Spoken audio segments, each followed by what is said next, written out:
Hello,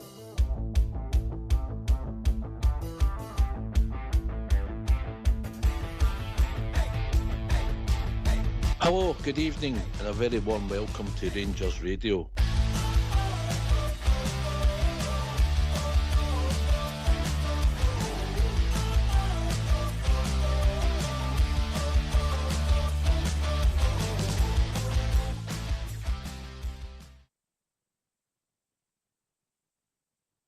Well, hello, good evening, welcome to Rangers Radio. Join myself, Fox Chair, on the show this evening is the one and only Southside and the legend that is the Bridgeman. Evening, boys. Evening, Ox. Good evening to Bridgeman. Good to be on me on the night. And good evening to everyone listening in the YouTube channel and everyone else out there. Evening, Bridge. Oh, well, just me and you, Southside. Aye, for now, aye. I think he's disappeared, actually. You know what he's like. Aye. You know what he's like. Oh, He's taking a mast out. We'll look for a 5G mast, mate. How are you, mate? How are you? Aye, all right, mate. Enjoying the good weather, innit? Scotch hill out there, so might as well enjoy it. You're here, mate. Make the best of it. I think the Bridge is joining us now. Evening, Bridge. I don't know what I did there. Just evening, Bridge. Sorry about that. Good evening, pal. Can you hear me? Yes, mate. Carry on. Good, well, no, sorry, pal. I don't know what I did there, to be perfectly honest with you. Evening, Bridge. Oh, can you hear me? Good evening. Yes. Evening, Bridge. Evening. Evening to you, Oxchair, and the Southside, and of course, the two boys in the background there. All right. I'll be a wee ditty, you know, saying it because you get thrown. Oh, God, geez, I've not even seen it. I thought when they started, yeah, I'll say my good wee ditty. Can I just say good evening to you guys here and to all the Rangers fans listening in all over the world. Good evening. Welcome to Rangers Radio. Well, Southside, if you don't mind, mate, getting yourself a mute. It's took that long to get Bridge in. It's time to go to the tune, mate. So cruel. So cruel. What can you say to that, Bridge? Oh, man, I could say it's a well-deserved doing, by the way. A well-deserved doing. Causing chaos. Too much sun today, Bridge. That's what I was telling you. Join the sun. Arctic people have always been rough on the Bridge. Oh, aye. She's still sitting there in that hut now. Gave me a doing the night again. Oh, I'll tell you. And smiled while she did it. A doing with a silk pulse. Exactly, yeah. You know. All right, so we've got a game tomorrow. Last game of the season. I don't suppose we'll be too disappointed to see the back of this one. It's been strange, but I've not heard from you two gentlemen since Wednesday. Quick take on Wednesday, then we'll turn the dial forward to tomorrow. So, Southside.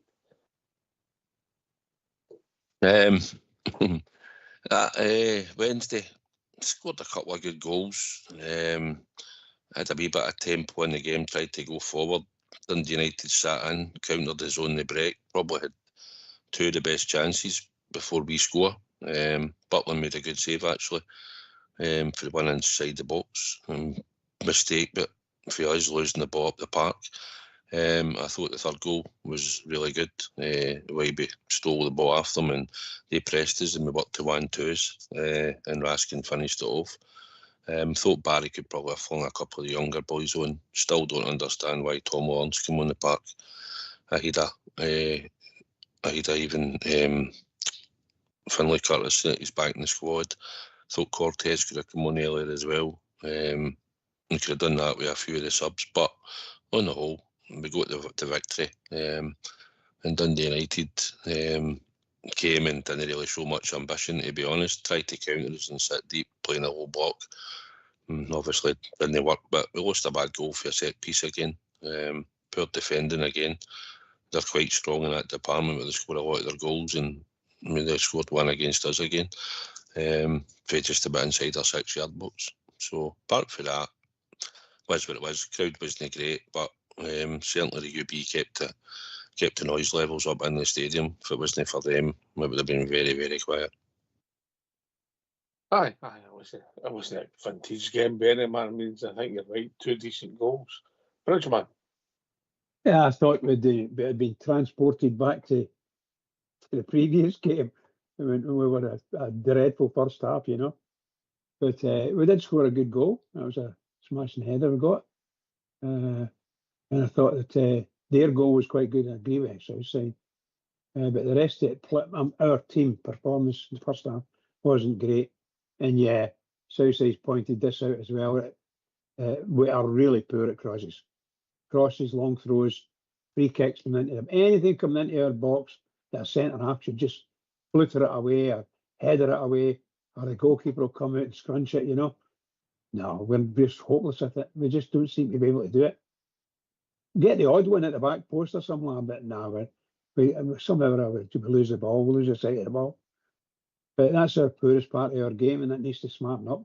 Oh, and the second half, completely different. Youngsters came on, Sean. I thought they shone greatly. And what a great goal. What a great goal. I thought the penalty was well deserved. I must have missed the youngsters coming on, mate. Yeah, some of the youngsters came on and looked good, you know. I thought that the penalty, it was good. It was good to have given Dessers the penalty. I thought it was really good, and he took it well. And of course, the boys scored a cracking goal, absolutely brilliant, really fantastic finish. So I know that somebody in the stadium would have been cheering them on to get another, Dessers to get another Southside. Aye. He could have and should have. But we're going to say that they weren't going to give us that penalty. Southside, we weren't getting a penalty. No, I know. It was 2, wasn't there? It was the one earlier as well. Aye. Don't know where I sat if Dessers was. I think it was Dessers that was involved. I'm not 100% sure about that one. But when I seen Diamondi, the one in Diamondi, I thought surely I think his knee went into the side of his leg for the defender. But no, the ref wasn't forgiving us at all. But VAR haven't gave us much either most of the season, have they? No, I actually thought the 2 of them were penalties, mate. I'm not saying they were on the soft variety, but I actually thought the 2 incidents were penalties, mate. I genuinely did. But I think Diamondi's looks more convincing maybe than why it was gave, and VAR looked at it maybe more than Dessers. Aye. I'm not saying there was a lot of contract with Dessers, but the guy rolled the guy, and the guy sort of just gave him a tug, mate. It's a foul, so it's a penalty. 100% penalty. But I thought that Diamondi's one was more of a penalty than the other one, but there's still penalties. Both of them were penalties. And that team were only... Sorry, carry on. I'm saying that, Bridge. I thought they were on the soft variety, but a soft variety is still a penalty, isn't it? Yeah, absolutely. I think that the SFA and their officials have got it in their head that they just don't want to give Rangers anything. Give them as little as possible. Because that's, 2 games in a row. They want Dessers again. Then he gets jersey pulled, nearly ripped half him. And not a thing. Nothing.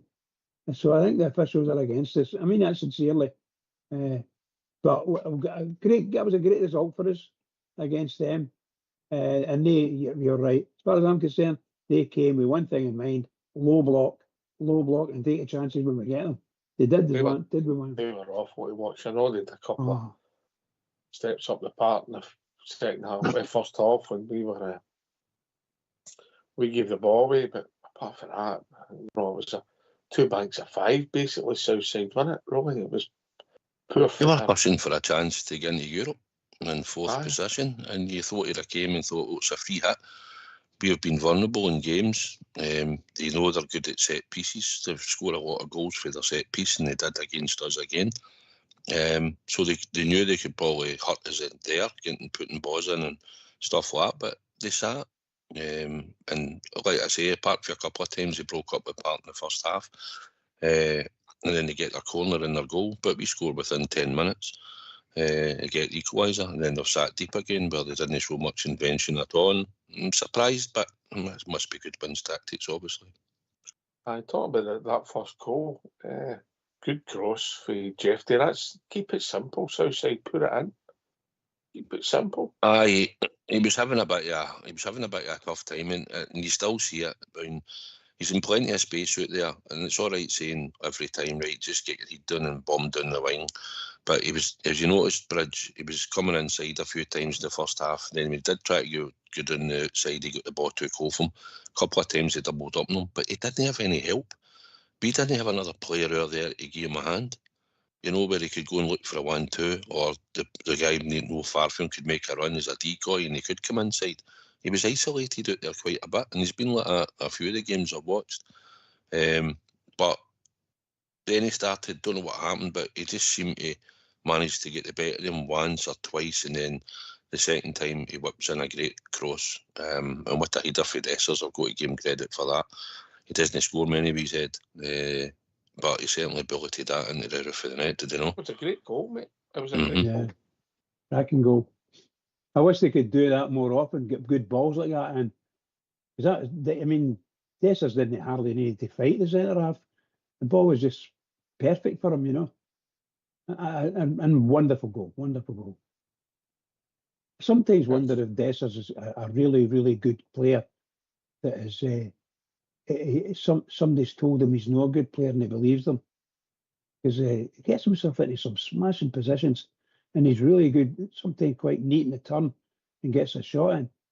99 times out of 100 it's past the post or something, you know. Keeper saves it. Anyway, sorry, I digress there. No. Obviously, it's a lot of the discussion, mate. I get it, mate. It's the biggest enigma I've ever known, mate. You know, people have bad games and players you like, players you don't like. You know, Dessers leaves you speechless with some of the brilliant things he does. And then he leaves you speechless outside with some of the basics he can't do. Aye, he has moments as I've sort of grown to learn with Dessers. He has moments. I thought he worked hard. I thought his touch wasn't bad, but usually he lacks a lot of things. When the long ball out the air, he never really wants to go up and challenge. He looks at the defender, he backs into him. Sometimes he just can't trap a ball. He can't play the simple pass. And then sometimes, like you said last week in the game, he was doing the left wing and whipped a ball in with his left foot, and it was a really good cross, but we didn't really have many people in the area. And then he comes up with a header like that, and he works hard. He plays on the shoulder. He wants to sort of play on the shoulder of the defenders. He is big, he's tall, and listen, he can't really argue with his goals record. And what's that, 50 goals they said at the end of there? Aye, should have had more. Aye, but so a lot of strikers that played at Rangers should have had more. But I keep telling people, Rangers haven't had a striker that scored 20, 25 league goals since probably Kenny Miller or Chris Boyd. And he's not going to get to that mark either in the league. But overall, he scored some really good goals, important goals at times in Europe. And he could have had a hat-trick just about a month ago at Fenerbahce, just by the margins are slightly offside, because there wasn't much in them, let's be honest. But the one thing about Manoy, he does stupid things. If 2 goals were given, Southside, I know. Him on 30 goals for the season. I know, for the season, aye. It's the thing about it is, but I know, when you watch the Raskin one back, when Czerny plays him in the pass, right? Dessers, he's running in, right? If you watch it back, when you see when Raskin shoots, right? Okay, he might have thought Raskin's going to shoot, but the defender's coming across. But he's not even in a position where Raskin could try and play the ball across, because he's running into an offside position. If he did try and square it, it's just as well that he shoots. So sometimes his game intelligence is poor, you know, it's poor. And the offside, mate, is frustrating, mate. He does make the runs. And by the way, I watched it, I don't know if you saw it, was right in line with you, mate. The first half with the free kick, and we've done it again, mate. We lined up offside, the ball went in, and the linesman's flag went up, mate. So whoever's doing the set pieces and the coaching staff, mate, I don't get it, mate. I really don't get it. Aye, Dundee United probably disciplined, and I know when you're sort of standing in the offside positions, you're hoping that the players are going to come back to you someday. But if you had a rigid line, then you can play them off. Listen, set pieces, there's a wee bit of variation of late, no much, but we've done a couple of different things with the corners, I've noticed. But that's something that we need to get into our game going forward next season. We need to be dangerous for set pieces and opposing boxes. Like I say, I think it's criminal that Tav's got a long shy. We've seen him do it a few weeks ago, and we've had him nearly 10 seasons or whatever, and he's never hardly used it once in any games before that. You wouldn't have known he's with a long shy because you've never even seen him do it down the wing, mate. He can't do it down the line. I know he made a boo-boo that one and that, but before that he was launching them in. No, it would be a long throw. I thought, what's happening here? Where did that come from? But no, we need to be better for set pieces. We know that. We need to be more dangerous going forward when we build this team. We've got to have imposing players that can go in and stick their head in there. But first of all, you need to have a tactics of what you're going to do in the box. All teams in England, even the Championship teams and that, are good at set pieces, and it gets you so many points a season when you're playing against these packed defences. Only takes a free kick or a corner coming in and you get your goal, and it opens it up after that, you know. So it's important, but we've lacked on that type of thing, even defending corners and set pieces, as we've all spoken about on here for quite a while. Locks. The best leader of the ball was Nico Raskin, mate. He's been the most dangerous, isn't he, lately? He's made a lot of use out of it as well. Scored a few goals for us that way. Aye, best leader of the ball will go to the club.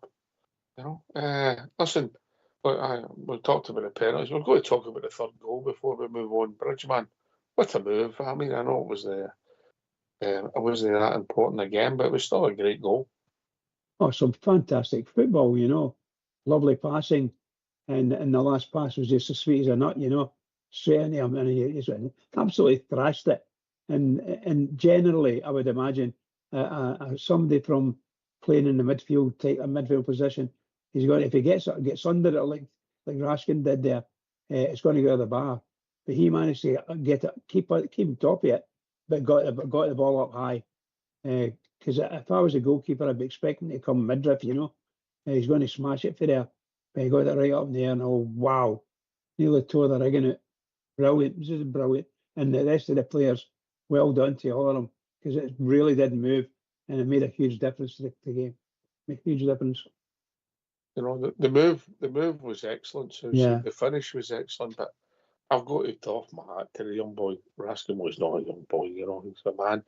But his desire and his energy at that time in the game to make that run, fair play to him. Because it was easy just to hide and move and run towards Cherny, take it easy, but he never. Aye, Diamondi done the hard work right at the very start, because he chased him back into the corner and won the ball. And him and Tav, between them, took the press for the boy that he robbed, and another two coming to him, and they worked it in between them. Played a wee 1-2 of them, and Tav plays the split and pass. It comes to Suter, I think it was, and he played the ball down the line to Cherny, and he was standing in acres of space at that point. That's when I've had a look to see, right, but you got to be hopeful we'll burst forward. I could see players getting to the edge of the box, but Raskin then just started tracking Cherny until he's getting in front of him, and it's an easy pass for Cherny to make into his path. And he certainly dispatched it well. He certainly put his laces through it, did he know? And it was a well-worked goal for where we picked the ball up right down near off at our corner flag box, and managed to get it up apart. But maybe 6-7 passes, we'll put the ball in the back of the net for you, you know, for individual players. That was a good goal, mate. A good goal in an important game. It would have been a classic goal, you know. But a great goal, Bridge, wasn't it? I thoroughly enjoyed that one. It's, you know, it's something about when you move the ball very close to your own goal line type of thing, you know. And I don't mean in the goal, but from your own by kick line, you know, if you take that and you run it all the way up and score a goal, it's just quite incredible. It takes a lot of skill and a lot of poise as well. And that's when I love watching our Rangers team doing that. They're reading the game. They're making it happen. They're watching their man. so that everybody's conscious of where they are and where the ball is. And how can I make sure that passes? That's the way we should be playing football at most of the time. Unfortunately for us, it's not happening like that, but that was fantastic. The crowd were waiting for something like that. Marvellous. Crowd deserves something like that. Anyway, so that's the game done. By the way, Southside, I'm in your camp, mate, with the Lawrence thing.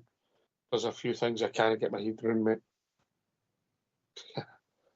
I know, Brian, yeah? Game time, yeah? Aye, aye, you would think so. There's obviously a reason behind it, which doesn't make any sense to us. I'd rather play a boy that's there, that's signed, whether he's had no much game time and games more time on the park. Tom Lawrence, as we all know, is going to leave after Saturday, whether he's even included tomorrow, which I'd imagine he will be. But it doesn't make any sense to me that he's giving him the game time, but he's chose to do that, and that's Barry's choice, I suppose. Yes. Right, okay. If you want to join us and you've got Teams on your phone or any devices, just contact Rangers Radio and we'll bring you into the call. It's free to use, free to install, and come and join us, give your thoughts on anything Rangers related to how you're feeling the season. That could be a rant if somebody comes on Southside, couldn't it? The season. Aye. We're going to talk about it Monday, but it's been a roller coaster. It's been strange, mate, because one of the frustrations I've got is that at times we've looked on a bad side, and why we can't reach a level of consistency, because they're good enough to beat the teams that's giving them problems, and they're just not showing the right attitude, Bridge. Well, that's 100% that one. The attitude stinks at times. And we've seen that even the last two games there.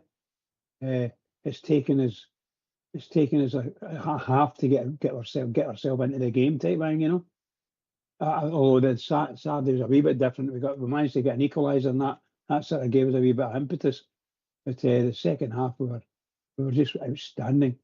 Again, another second half outstanding.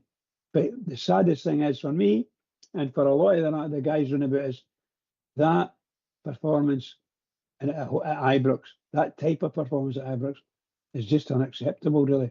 It's just shocking and unacceptable. Now, I know it's a low block, and I know what it's like, because I've played against it many times, but they've got to be able to do better than they're doing. However, they ended up getting the goals they needed. We won the game, and at the end of the day, that's all you wanted, was 3 points out of that game. But I thought we were excellent second half. Excellent. If you're in a title race, people don't worry about performances as long as you win, But consistency for the start of the season has been poor, mate. And I can't put my finger on it. You can blame the manager, blame the players, blame both, But ultimately, we've not been great Southside or the piece. We were poor at home, poor away, good at home, and then it flipped, and then the wheels really came off. So it's been bizarre, and in between all the bizarre stuff, there's been excellent performances, mate. Aye, the squad's just not been good enough for the start of the season. Like, collectively, it wasn't strong enough to compete in everything that it was trying to do. Had to go to Hampden and all that. We came out, we get beat with Dynamo Kiev, which I still think if we played them at Ibrox, I think we would have beaten them. But everything was odd about having to go to Hampden for probably the players felt a bit of it, but the support certainly felt it. It wasn't a good feeling going to Hampden. You used to go in there for semi-finals and finals. So to make it a league thing for the shortest space of time possible wasn't great. Come on, had to come in, build a team with players playing it. What was it? Was it European Championships? Was it in the summer or something? Right. Tierney was away, wasn't he, in that? So he had to come in, get a bit of rest time, and get him up to speed and stuff, and try to assemble the team. And we've had different results. But come on, stuck to his philosophy. I want to play this 4-2-3-1, and I just think in time, whatever style and whatever formation we play, the manager will stick to it, and we got what we got. And then when the results don't go our way, we're dropping stupid points like St Mirren and all that, and all the indifferences at Motherwell's and getting draws at Easter Road when you're up 2-0.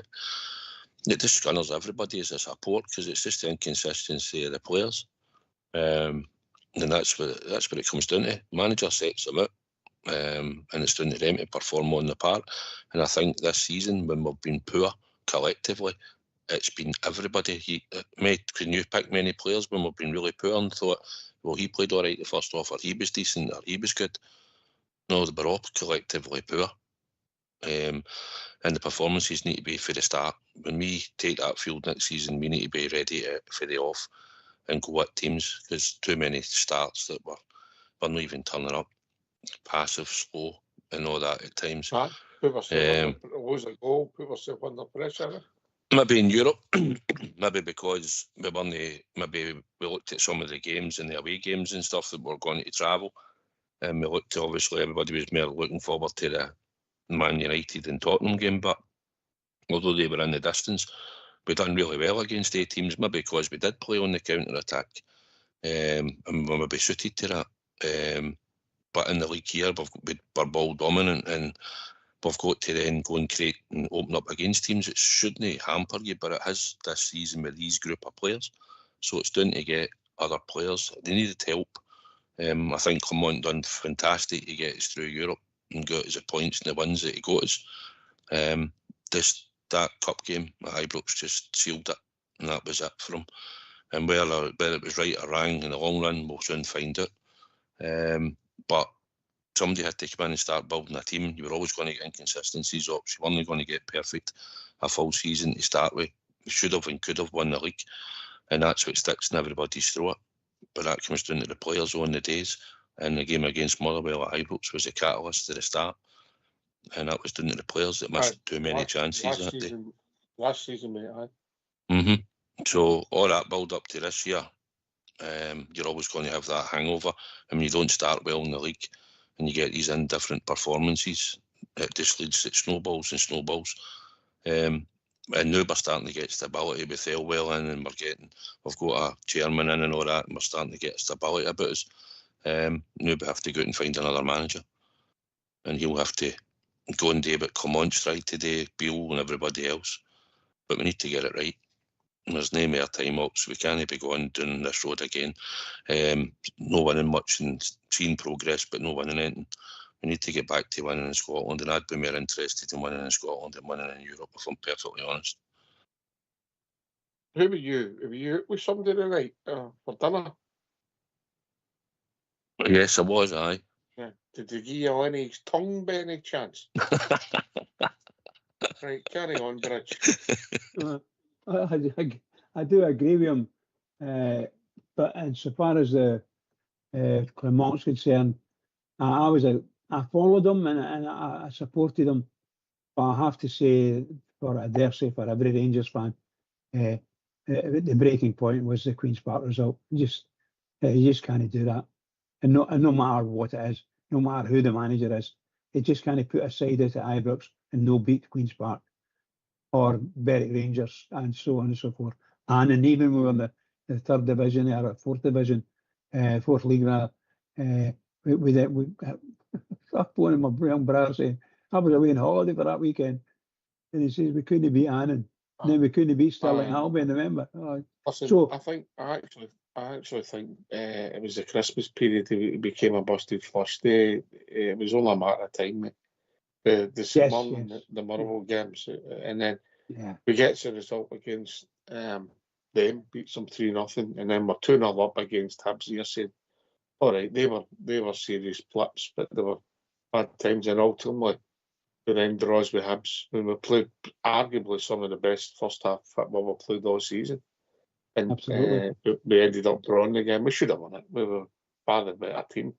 So you look at it, you go, 12 points, we've beaten them, and the other 9 we've took 2, and there you go. That was we beat them, and we still lost ground on them. So I think that's when they really became a busted flush. Now the final nail was then, and I agree with Albert. I think he might have stumbled through at the end of the season, Obviously, new owners will make the call, Southside. But that's what happened in my eyes. I thought that was it. It was done then. Aye, it depends on the response of the players at that time. But listen, as you see, it didn't really. It wouldn't, as Albert said, it wasn't going to change anything. He thought in his eyes to the end of the season. Statistically, we're probably worse off in points than what we thought he could have done. But we've had the results we've had. Listen, Barry's done all right. Oxford, can't hang me, come in, didn't he? And was asked to come in, and he came in to try and finish the season off and get some points across to the players and stuff. And he's done his best, basically. Aye, obviously there's been blips under Barry Ferguson and the boys, but listen, it's the same players, mate. And you know, you try to get a tune out of a busted flush, if you're honest, Bridge. Absolutely, yeah, absolutely. Although I don't think there was a few games under Barry's managership that they would never cover themselves in any glory whatsoever. And the manager came out and said literally those words. They were just poor. And my problem with Barry is he quickly threw the players under the bus, whether they deserved it or not was another thing. But that was the very first thing he wanted to do. It was their fault. They're not doing what they're told, and blah blah blah blah blah. You know, I don't think personally, so far as a new manager is concerned, I don't know if you're ready to discuss anything like that yet. But I don't think Barry Ferguson is going to be the man. I don't think so. No, I agree. I don't think there's any chance of that happening. Southside? No, Barry, no. You'll not get it. The thing is, Nani's really no. They're out there doing whatever their due diligence. I heard earlier on the night somebody said that the Ancelotti deal for him isn't dead in the water yet. But I don't know. It's this rumourville as we've seen. We've had about 5 or 6 managers named in the last couple of weeks, and we're still no further forward. And I think probably within the next week to 10 days, I think we'll probably find out that we'll be a bit closer down the road, or maybe name somebody by then. So I don't know what you think, but I think we'll be by the end, 10 days time for now. I think we'll have an announcement of a manager. I'm thinking we could be a different. We could have different people involved at the top of the club in all roles, hopefully within the next 10 days, mate, if I'm honest. But lawyers are lawyers, Bridge, you know what it's like, you know what I mean? Yeah, absolutely. I mean, I don't know. My big concern at the moment is the manager. I've actually quite enjoyed Barry Ferguson being back, apart from throwing the players under the bus. I've enjoyed it being back and seeing even half, second half performances. It's been really nice to see that type of play. So we know that the players can play it. If for some reason or other they're not showing it in the first half, and that's a coaching thing. It's got to be sorted out that way, whichever way they do it. So I don't know how they're going to do it, but I do hope, in all honesty, I think we've seen enough. We need to get somebody better. Now, whether we get that Ancelotti guy or not, I don't know. Maybe you guys know more than me. Well, obviously you would, But I just don't know. But I would go for him anyway. I'd go for it. Would you go for him would he be your choice? Well, I think he's one of my choice would be Gerrard if I could get him in a heartbeat. Gerrard for me. Now, I'm looking around and you see any managers that are there and so on and so forth. Even Ancelotti Senior is available. He was available, but he went to Brazil. So there must be other managers around that might want to come to Rangers. But until you ask them, you'll not know. But of course, you've got to be conscious of the fact that these guys, if they're coming for a Premier League team, for instance, they're going to have a high wage. They'll be wanting a high wage. So I really do think we should go for Gerrard. He knows us, and he's not going to pull any tricks like he did the last time, whether he meant to or no.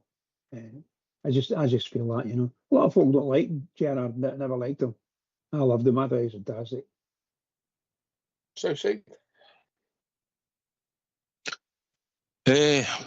just think we've got to get it right, and this is us back. We've all got opinions, as you say, Stephen G. Probably you think he might come back and right a few wrongs. He knows the league, he knows what the club means. He's professional. He brings an aura about him. Brings probably players want to come to the club to play for him. He's got all that attraction. He's had a bit of management. He has a figurehead. I don't know if we need a figurehead. Do you think, Ox, or do we go down the road? Do you think it's going to be the coach Stilwell and that will pick most of the players and run it by the manager? Do you think that's the road that will always be going down? Or does the manager come in and maybe he'll have a few players that he might want in time as well? But I just think we've got to get it right. We need to get somebody that's got a bit of experience. I didn't fancy the boy, whatever they call him, Davide Angelotti or something. I don't fancy it, to be honest. I really don't. Davy. We'd call him Davy, mate. Davy, aye. We'll just call him Davy. Is that old Davy? The same as old Davy? We just call him Davy. He's just a younger version. But I don't fancy him, to be honest, right? I'll say it. I don't fancy him. But if he comes in, I've got to support it. But I don't think... I can imagine they see something that's their choice, it's their project, and they'll think that maybe he has got the right credentials, and if he comes in, maybe he will, Ox. But for me, no. I don't fancy him, but like I say, I'll support whoever gets the job. DA, was that not the haircut you used to have, Bridget? DA. Aye. I think everybody of a certain age had to have a DA because the lasses wouldn't look at if you didn't have one. That was brilliant, by the way. About that problem, Bridget, if I'm honest, didn't matter what haircut. Oh, listen to that. You were the same south side, weren't we? Big stick. We had to carry sticks about us to fight them off. Especially in that suave salve. Suave salve. Either that to protect herself, I can't remember. Maybe we'll get mixed up south side. Oh dear. Yeah. You better explain what a DA is for the younger listeners, Bridge. Oh, it's a hairstyle. It's a hairstyle, particularly at the back, you know, and the hair gets shaped like a duck's behind, you know. Yes. And it was called a duck's, you know. So I'm not going to swear, but it's a behind. I think that's about the best description I could give it. But they were magic. They were magic when you've got that at the back, and then you have a try to see it in the mirror. Can never look in the mirrors properly. They were great. And a wee bit of a bop haircut as well at the front. Magic. Memories, eh? I mean, a good team in operas, didn't we? Aye. Well, you know, if you could only transport yourself back the way and bring players that you had in your team then, and bring them back the way they were then. Who's the three you pulled in? Who's the player at their prime? Who's the three? You've got three to pick. I know who one would be. I'll leave it out. You're pulling three. Slim Jim. Yes. Slim Jim. I would have Jim Forrest. Oh, what a pick. And Harold Davis. Oof. Right. I'll lead in a man, mate, eh? Aye. Hard as nails. What were yourself, Southside? Obviously a different generation for Bridge. Three players you could... No, it's... Bring back three. I've actually got a few more than... At their peak. Andy Gorham, without a question. Goalie. Right. Richard Goff. Right. After that, I'm struggling because I'd like to bring Laudrup or Gascoigne or Barry Ferguson. You've only got three. I know. You need to go for Laudrup, wouldn't you? You know, you'd have to go for Laudrup. Right. I'd have to, but and I'm super alley, I know what I mean. Come on, Aye. You're killing me here. Three, you've only got three. It's a game, innit, Bridge? It's only, yeah. I'll leave the goalie out and I'll sack the goalie, right? I'll sack the goalie. Because I need to sack the goalie then. But we can't let him get away with that, by the way. That's shocking. How? Hadn't they finished yet? Fox just messaged you, we have to take your first answer. Right, go on then, your Lovely. three choices. Oh, big Rijkaard's got to stay at the back for me in defence. Big Goff. Laudrup's got to get in there, and I'm going to have to fling in Super Ali. You've got to. Scored in all the big games. You just can't not have him in your team, can you? I don't know, mate. It's your choice. I'll stick with Laudrup, Super Ali, and Big Richard Goff. Aye, interesting. Good choices, by the way, boys. Good choices. You know. What's your three then? My three. Right, okay, so Oxdare, and Oxdare. the peak. Well, you become a guy who could play anywhere. Oh, brilliant. You know. Let me think now. The peak of their powers. Tom Forsyth. Aye. Why you put a goal for an inch? No. I'm kidding. Tom Forsyth. Terry Butcher. And at the peak of their powers. Gaza.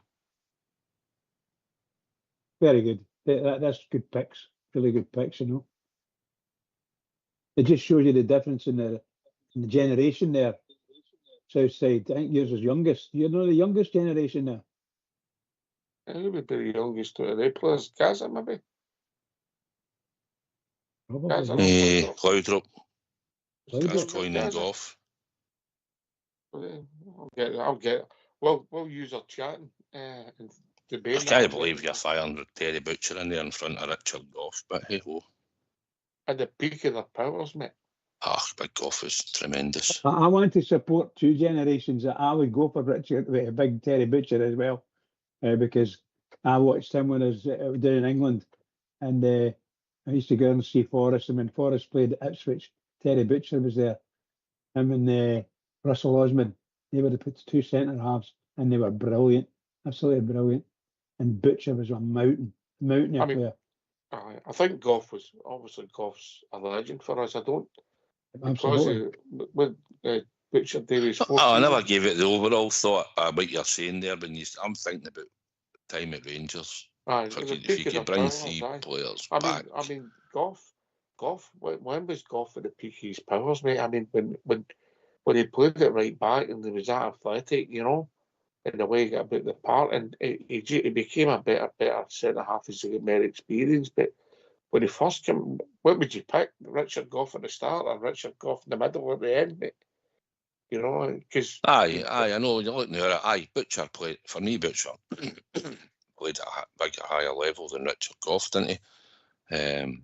We're playing in World Cups and all that. I know Goff did, but I know what you're saying. But I was just thinking about time. If I could bring somebody back for their time at Rangers, who I think played more or less good every single game, he hardly had a bad game. Big Richard Goff in a Rangers jersey, so hence the fact I was picking him. I think he was a tremendous defender for us. Funny enough, you'd have thought that Goff and Butcher would have been superb, but didn't really work out brilliant, did it? It was obviously Butcher broke his leg, didn't he? Mm-hmm. And when was that? 87, wasn't it? November 87.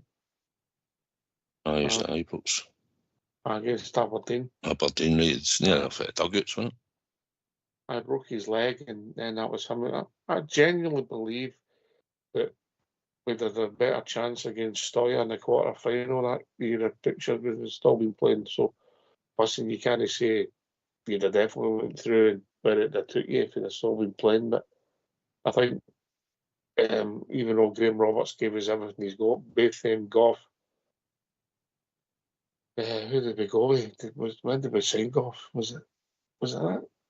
After that one, who did we go? I'll need to check that out. I'm going to check that out, who we played. If Butcher would have stayed fit, I think we'd have get through the quarter final against Stoya. You can't say we would have won it, but you never know. That's how important I think Terry Butcher was. And I don't think he was ever quite the same player after that. There you go, Bridge.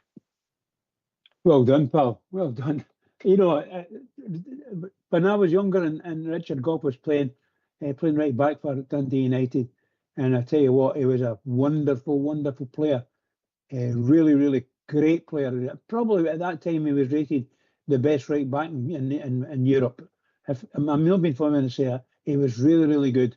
And we were going in for him, and the price was far too high for Rangers, and he went down to Spurs. And I thought, well, where are you going? And what happens? He comes back to Spurs to us a number of years later, and his time at Rangers was just outstanding. What an outstanding player! Probably an outstanding character as well, truth be told. But his first few years as a right back, he was magic, absolute magic. I hated him, of course, as you do, but he was a really, really clever player, smashing player, run like the wind, non-stop. Just great. In those eras that we're speaking about, you did have some great players. Rangers were really, really, really, really clever club with a lot of clever players and amazing stuff. I mean, Gaza, Jesus Christ, Gaza and Laudrup. Would you get a pairing like that? Oh my God, Oh, you're right. You're right. So you say Laudrup's 2 years, roughly 2 years younger than Gaza, yeah. Laudrup was just glorious, wasn't he? Just glided across the park with the ball. And just... Was he the best runner with the ball you've seen, mate? I'm not saying the best player, the best dribbler, but the way he ran with the ball was the best you've seen. I liked Mark Walters. I think Mark Walters was technically good, taking on players, defenders. He didn't glide like. No, I know, but he was technically good that way, like as your winger. But Laudrup, you could play Laudrup anywhere in the park, couldn't you? It wouldn't matter where you sort of put him.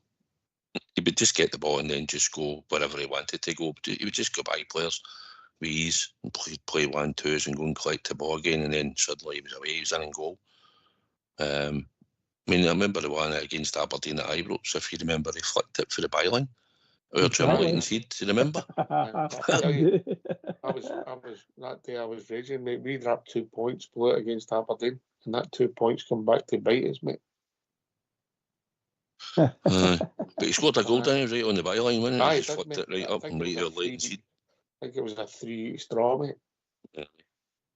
Where have I got all these memories for? Check that out, mate. That's sad. I know that, and that's mental on it.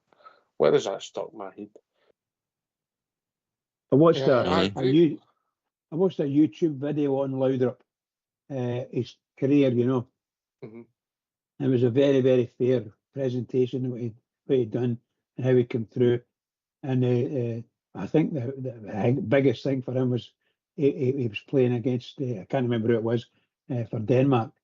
And was it Yugoslavia? They get put out or something like that? In the war. They were on the beach, weren't they? Denmark. Yeah. And Denmark can call back in and eventually won it. And the Laudrup brothers were outstanding for them. My memory says me right. But they're watching this wee video thing. The one was playing, mate. I don't know if he played there, 1982. I think he did, actually. I think the two brothers played. I'm not dead sure that now you say it. I think he was. I think that was his greatest performance. Michael Laudrup, wasn't his brother? Michael Laudrup. What a player he was. Oh, he went right to the top of the tree with Real Madrid and that. Goodness sake, Goodness sake. Did he play with Barcelona and Real Madrid? Yes, he did, indeed. I think he did. Two of them were just like identical in the park, weren't they, really? The way they ran and went by players and everything, But Laudrup was glorious to watch. I mean, glorious. I don't usually use that word, but that's true. That's what, when he was on form, glorious. But I'll tell you what, he took some doings, some shocking tackles from as we know, from them across the city particularly, and got and got into the game. Amazing. What a wonderful player. Wonderful. No, he never played. He never appeared for Denmark from 1990 to 1994. Michael never appeared, did he? No, Michael. There you go. He got his first cap in 1982, and his last cap 16 years later. 104 caps, mate. 37 goals. Amazing. But between 1990 and 1993, he never had any caps, mate. I don't know if he was injured. Probably injured. I was I would positive imagine. he didn't play in that championship. It was only Brian. They had a great side, you know, and a couple of times Denmark, you know. But aye, special memories. I'll go as far to say that running with the ball, Laudrup, just running with the ball, south side, that he's the best I've seen, Laudrup. Aye, many times did you see him sort of out in the touchline picking the ball up, and then just as he came inside, he would just go by one, go by another one, he'd go against Dundee United. I think it was he beat two, and then Petric was the last one because he was at Dundee United, and he just sort of sidestepped him before he got to the edge of the 18-yard box. He'd blasted it by Dijkstra, I think it was in goals for them at the time. And that was him, I think it was one of his first games at Ibrox, wasn't it? And if you think about it, mate, if you really think about it, for all the things he done for us in that spell, mate, maybe his two biggest moments, a goal at Park Keep when he sort of bundled it over the line and the header at Tannadice, mate. It's mental, isn't it? Aye. You know, he's got a cup final named after him, and arguably they two goals were the two crucial goals. But I mean, and what used to frustrate me, mate, he looked as if after the game was finished, he'd just walk up, take his strip off, no go in the shower and get him. He's thinking, just go home. Exactly. A very cool person, right? You know, yeah, what a wonderful player. We were lucky. Rangers were lucky. They managed to get him at that time and surrounded him with wonderful players as well, you know, particularly Gascoigne. Jings, he's watched Gascoigne playing, and you think to yourself, some of the things that he got up to off park, if he'd have kept himself straight, would he have played better football? I don't think so. He was a wonderful player, Gascoigne. And a stone mad. Aye. A special players. What about Harold Davis, legend, Jim Baxter? Some people would say the greatest football player ever to play for Rangers. Bridgeman of a certain vintage, you know. Yeah, I would say that every year, every day, every year. Aye. But his famous clip in '67, he wasn't away us then, you know. That's right. I say, it's just that it was just wondrous to see, really wondrous, you know. And the boys weren't as good technically as they are today, you know. And he wasn't good technically either in his head, you know. He was a right bad boy that way, you know, like a baby. And I could sometimes think that's going to be his downfall. And sure as shooting it was. I mean, I think he retired when he was 28 or something like that, you know. Mental stuff, you know. What a player. I'll never forget I was doing it. Sorry, pal. Carry on. I was going to say, I'll never forget I was doing it in Nottingham, playing golf, and went up to the local hotel. And a guy called Matt Gillis, the Nottingham Forest manager at that time, or just after it, you know. Matt Gillis had been the manager, and he bought Jim Baxter. And I says, why did you sell Baxter? Why did you get rid of Baxter? He says, son, to me, son, you've no idea. He was Scottish, like, you know. And his son, you know, the trouble that boy caused me. He said he'd end up at my door 2:30 in the morning, greeting, you know. and he didn't say why I was. He just says, and you end up having to mollycoddle him and send him in a taxi. He says it was just incredible character, mental, you know, mental. And he obviously they had to try and get their money back if anything they got. I don't know if they did get it back. But, bad news. He bought him for Sunderland. He went to Sunderland for 72.5. Rangers at 72.5 for him. That was a lot of money then, Bridge, yeah. Absolutely, pal. But Baxter should have been an over 100,000. It should have been. But what a player. But I don't think he was ever the same after he broke his leg. I don't think he was ever the same. But then he was an older man. He was drinking more and so on and so forth, you know. But if he hadn't broke his leg, his career could have been different. Because then I've read that when he done that, that's when the alcohol started kicking in. Yeah, you know, absolutely. That was the last minute before we were time Southside, but that was the last minute of a European tie, was it? Vienna. Yeah, absolutely. Yeah. Vienna Rapid. Yeah. And the game was done, and he went back and put the ball through the guy's legs, and I think he tried to do it again, mate. The story is the guy just done him, and I don't know. But then his most famous clip was a few years after that Southside, so remarkable, really. For a certain generation, I think he's the one who thinks the greatest football player. It doesn't mean he's the greatest Ranger, but maybe the greatest football player that had played for the club, Southside. Aye, everybody for that generation and that. I'll talk about Jim Baxter. Ibrox and stuff, and to say he was elegant, he was glorious, he was gallus. That's what I've always heard. He's got a very gallus. No, he's gallus. No, and people that went to watch him at that time all expected that wee bit of showboating out in the park, but they all say what an incredible football player. And as you see, people spoke about him. He said a lot of accolades for people speaking about him and his time as a football player. So it's unfortunate. I've seen loads of clips, like yourself. But no, he's spoken fondly and famously amongst the support of that generation that watched him. He's great. To me, it was the best, shall we say, show-off bit of football was at Wembley against England, My goodness gracious. They tore him apart. They keep you up and all that. In Wembley, I'd never seen anything like that among the home nations. Just fantastic, just wonderful to watch. What a great player. Great player.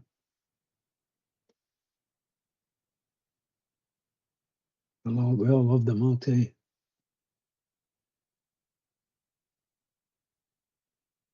A lot of people did Bridge, obviously a bit before their time, but we've all seen the clips, It's fantastic stuff, Fantastic stuff. Aye. Well, we digressed there. How did we manage that? I think it was Southside that forced us down that line, tell you. Aye. By the way, when the players were mentioned, you take Gorham in goal, off it right back, Forsyth and Butcher in the middle. Midfielder Baxter and Gaza. And then you've got Laudrup and McCoist up front, and then we've got a couple of positions to field. Not a bad time. In fact, you wouldn't need a couple of players if they were all playing together.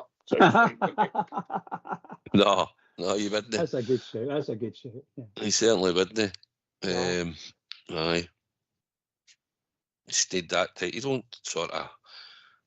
I mean, you get exciting sort of players now. I mean, we've seen a young boy at Barcelona and all that. You look at me, he looks like he's going to become a star. He's getting time in that Spanish league as well, where he'll take some kicks in that, but a lot of the teams want to go and play football. And you see that, and maybe the boy will flourish. But a lot of the players like we're talking about, if you're talking about when you're talking about Jim Baxter there, Gascoigne, daft as a brush. I don't think the boy at Barcelona is probably that mad as they two, but gifted football players and could just turn a game, control a game, dominate a game. And that's what we've lacked for us, our team in the last wee while. But I'm not talking about the skill level, I'm just talking about players that can go in midfield and dominate the game and then show you that wee bit of class when you need it. And we've just not got it, haven't we? But yeah, right out, Gorham, Gascoigne, Baxter, McCoist. Oh my God. You never get him. But listen, sometimes I feel with we've gave away the midfielding games because we're wanting to get outnumbered. It's just, there's been times that we've played, mate, and I can't understand the shape. I was talking to a guy today, and he was telling me about, he was listening to a podcast, and he was listening to, I think it was Sean Dykes, he talked about it, and I'm not saying, I know he's been mentioned for their jobs, but I'm not picking him up with that. And he says it's about winning. I think he's right, mate. It's about horses for courses and winning games of football. That's what professional football is all about. It's performance is secondary, and obviously you want it, and you want to be entertained, but it's about winning. And we've lost sight of that, and there's not been, the demands haven't been, when don't go out, we start sluggish. We start sluggish after a 2-week break. It's been criminal, Southside. Aye, that's the thing, it's been poor. You have a break and you get the 7 days rest, and we come out and we look like we just played 2 days ago and shattered and just not get the hang factor. So no, it has to change what's going forward with a new manager and we need to get with a new set of players coming in. All right, that was an entertaining half an hour. I don't know how it happened, but it did. We'll get back to the game at Easter Road tomorrow. Well, you never know, so we might know. But listen, if you've got teams, join us here at Rangers Radio. We'll be pleased to hear from you. So, get yourself a mute, lads. We're going to have a tune.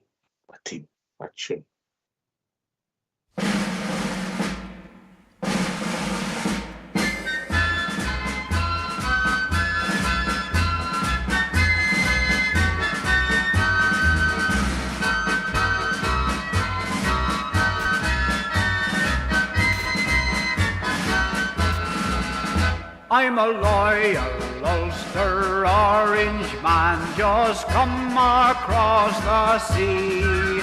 And for singing and for dancing, sure I hope that I'll please ye. I can sing or dance with any man, as I did in days of yore. And it's on the 12th I love to wear the sash my father wore. Sure, it's all that it is beautiful, and its colours they are fine. It was worn at Derry of her in the skilling and the boy. My father wore it when I used in bygone days of yore, and it's on the 12th I love to wear the sash my father wore.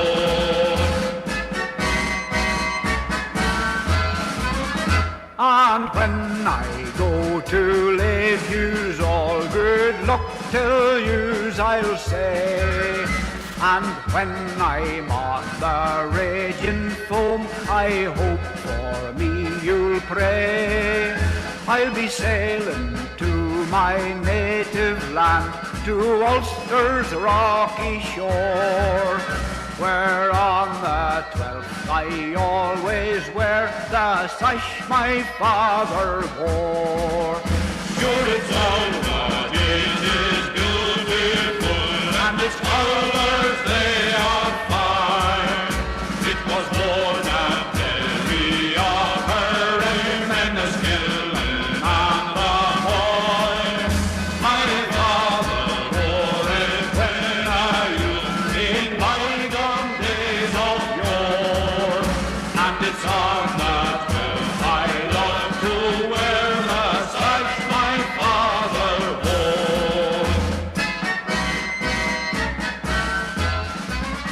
And whenever I come back again, my brethren for to see, I hope that in good Orange style you all will welcome me.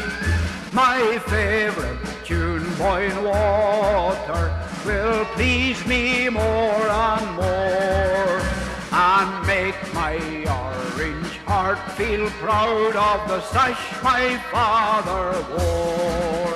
Sure, it's all that it is beautiful, and its colours they are fine.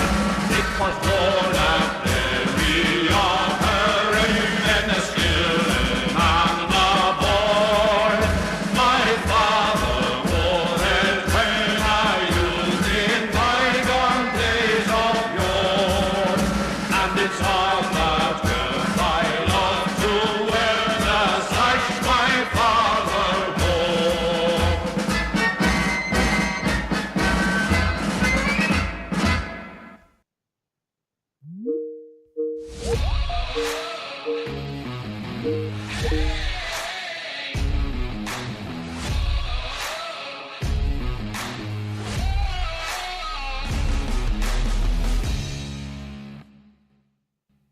Aye, welcome to Southside Super 6 for Saturday the 17th of May. This weekend we're doing a builder bet. So the builder bet is on the Hibs versus Rangers game. So the first bet is full-time result, Rangers to score 2 goals, Cyril Dessers, over 2.5 goals in the game, 10 corners in the game, Rangers to commit 10 fouls and Hibs to commit 10 fouls. If you take all the 6 bets, it pays 45 to 1.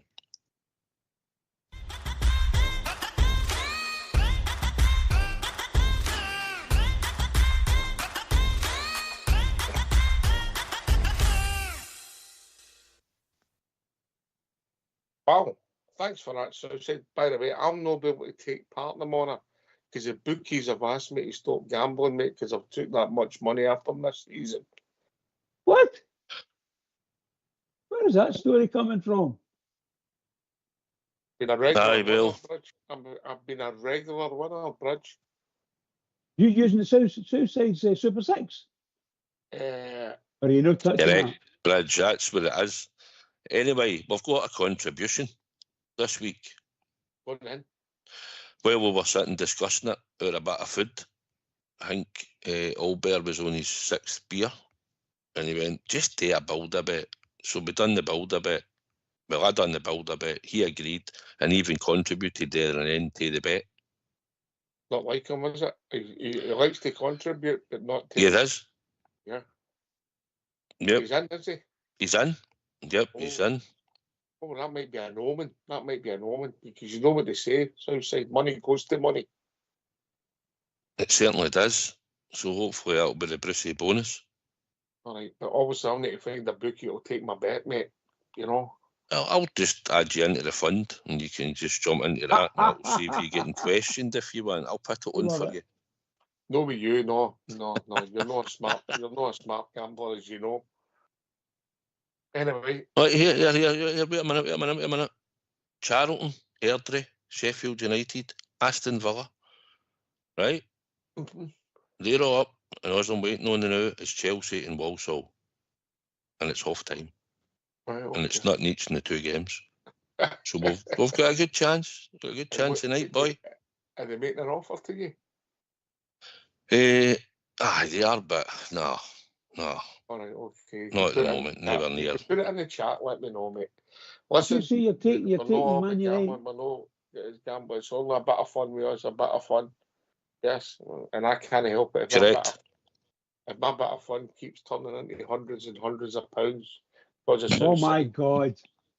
He's bragging again. I think isn't you he? were going to say, Bridge, did I back Man United? No, I didn't. I was going to say, did you do Man United as well as Chelsea? No, you haven't. Chelsea to beat them. Thanks, almighty, yeah. I'm thinking of Aston Villa and who they playing again? Tottenham, that's what it was. Yeah. So I was thinking you would have took Tottenham and By the and, way, Man United. that's some stats. See if they two lose tonight, and I digress again, Southside. If they two lose again, that'll be between them. They've lost 39 games this season. Wow. That's Stats are astonishing, enormous. isn't it? Yeah, Aye. incredible. Yeah, unbelievable. Unbelievable. You know. But you know the strangest thing about all this, and Yes. Manchester United have had an absolutely dreadful last 5 seasons, absolutely shocking, and they've still got the same centre half, Harry Maguire, Aye. and he Rangers- scores goals for them. The stranger thing about it is he's not their biggest problem, mate. No, they're just woeful. They're just terrible as a team. They need, if they can play 10 minutes in a game, get 10 minutes out of their team during the 90, then they'll score goals. But my goodness gracious, they don't have to miss some sitters, much like us. Oh, aye, well, good luck, Southside. Good luck. You'll need to send me that, and I'll partake, and I'll keep everybody up to date. Yes. Why don't you tell us Sure what you your will. wins are, and we'll take you can put money on for Aye. us then. I go with my big mate. It's just that I choose to, when things are going well, to take advantage of the modern betting rules. Yeah. Oh dear. He's like somebody in the stock market, isn't he? What? Oh, I'll tell you. Is it? I'll tell you a story, Bridge. We had a day out. a couple of years back, and I was a squaddies in a bar. Mr. Fox was there, Mr. Albert, some boys from Corby, quite a few people from all over the city, relations of mine, and everybody was right behind Southside, right behind them. And he was sitting with a lot of money on his line. We're all trying to tell him what to do. He took the brave route. And how much did you end up with Southside? Yeehaw. Yeehaw.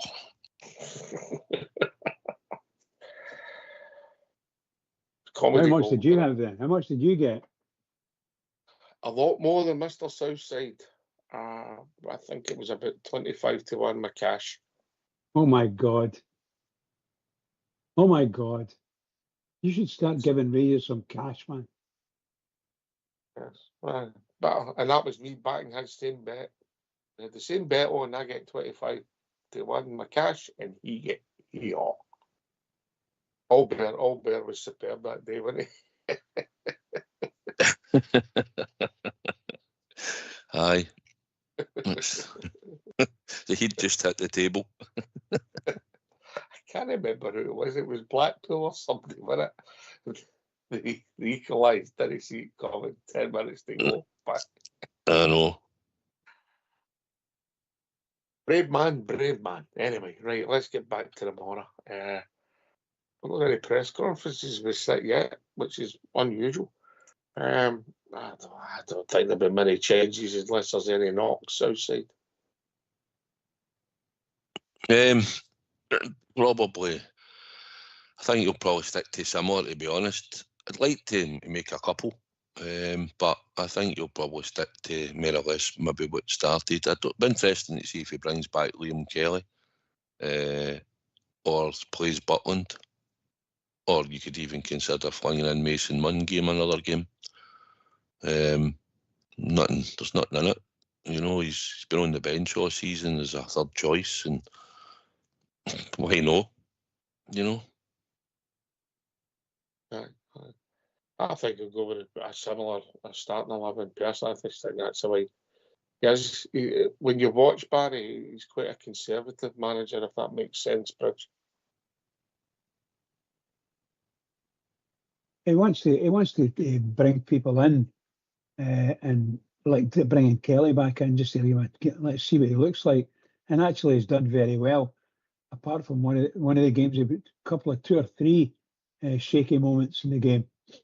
And the next game, they brought you call him back in again. I can't remember his name now for the life of me. It's right in my mind. Oh dear, the goalkeeper. Butland. Sorry, Butland. Thank you. So he had a couple of nice saves at the weekend, or midweek there. Sorry, he had a couple of nice saves there, and I think if they're going to do it really brave, I think they'll keep Butland and play him at the weekend and try and get him signed back on again. That's what I think they'll do. And I think Kelly doesn't want to stay. What's that? Well, Say that again, Oxford. Kelly's got 3 years. He's got 3 years to go. Butland's got 2 and he's older. I think the model is if a decent offer comes in for Jack, he's gone. All right, okay. 2 years to go, mate. I don't know if he's the answer. Even the goal was his fault, but I think his setup and everything was all right. Yeah. Seen that a number of times, haven't we? Yeah. And I think I don't think he's going to get any better. You know, I think it's time if a decent offer comes in, time to shake hands, move on, and get somebody new. And just my take on it, Southside. If you were going to go and sign Jack Butland, you know, what would be your concerns? You know, has it been his level of concentration, or would he have more in his locker in the time that he's been here, and just think he's maybe just hit a bad bit of form, and it was basic errors that was costing him? His bad fit of form lasted 16 months, mate. Aye, but in that time, he still had some good games. And I mean, he had some good saves in Fenerbahce and things like that. He's had some decent games in the league at times. But over the piece, I'm hoping clubs maybe look for him and maybe we'll get a decent sort of money for him and let him go. I'm not too worried whether I'd rather he went, to be honest, than we try and look for another goalkeeper. But if he stays and the new manager wants to keep him and he wants to stay, but I'd hope maybe Birmingham or something will come in for him because he's been there before. He's got ties at Birmingham, but I don't know whether he's an upgrade on their goalkeeper or no. But I think the lure down to the Championship top clubs or Premier League, bottom sort of division down the way would attract him. So hopefully, if we can get a decent bid in, we could let him go. How much contract has he got left? 2 years. 2 years. And Kelly? He just signed last summer, didn't he? So I imagine he's got maybe 2 or 3 to go, mate. Yeah. I think, I mean, Kelly was brought in as a backup, so, you know, and it's a new number one you're looking for, if that's fair. You know? But, yes, 100%. But I think Kelly thought the chance was there, and he's took it. He's put in a couple of good performances, and unfortunately a couple of reshakes and some of them. But I think he's done himself proud, and then all of a sudden he's not in the team again. You know, Barry's playing Butland. I don't know whether it's to get him in the market. He did say a back strain, mate, so they were just resting him, yeah. All right, okay. I never heard that. Barry did say that. But listen, before he mentioned that, it looked as if Jack was playing his last game at Ibrox. If you put two and two together, Southside come up with 5. Yeah. Aye, he did. Sorry, he did say he had Liam Kelly had played with a sort of niggle a couple of the games, but he said it was his intention to bring Jack back in anyway. So probably the fact that maybe Liam was having a wee bit of trouble with his back made it easier for him, but he did think he was getting him his game at Ibrox, and if it is his last game at Ibrox, fair enough. He's been all right. He's not hit the heights that I thought he would, but people have always said in the past he was prone to the odd error or the odd mishap, and even at Stoke and that, when he was there, he had it. And but listen, I went over his goals against record before in games, per ratio of games and that, and it's not very good, but there's always circumstances for it. But I think he's just been trapping. He's been lucky to stay in the team as long as he did, also that period of time. But for when you look up how many mistakes he's made over that period of time, I think you said 16 months, didn't you? I mean, it started for me against Motherwell with the cross and different things, and particularly Ross County away. You know, I couldn't blame him for Dundee. It was nothing each from memory of that game. So he done his bit, kept a clean sheet. We couldn't score. Ross County away, mate. And then the goals against them, and the game at Ibrox, the one after having years knee because in the goal. Maybe put that down as a fluke, right? I'll give him that as a fluke, but then the third one, they score when the boy puts a cross on me, you know. So I said, we both watched it, we were sitting, you know, and you're like, what are you doing? No, his effort was poor, no. And then you've got the cup final, and it just goes on for there, isn't it? You know, there's hardly been a month. I think I went through it one night, and there was hardly a month that he didn't have a client, mate. You know, and then costing us points and get, you know, and I think it's just time to move on. I just don't think he's the man for us. Don't think he's got the cojones. Either, I don't mean physically, I mean maybe up top, mate. He's got assets. This guy was 6'5". You see him when they come out there against the United near the end. He caught the ball. You're like, you should be dominating, and he doesn't. And we need that because teams maybe come up and get one set piece. We need a goal to take it. Do the right thing, move it on, and get us up the park.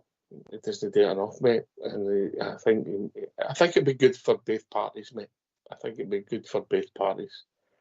Is he the worst goal we've ever had? No, he's not. Is he going to get us to the next level? I don't think so, because I think he's not going to get any better. Just the way I see it, Rich.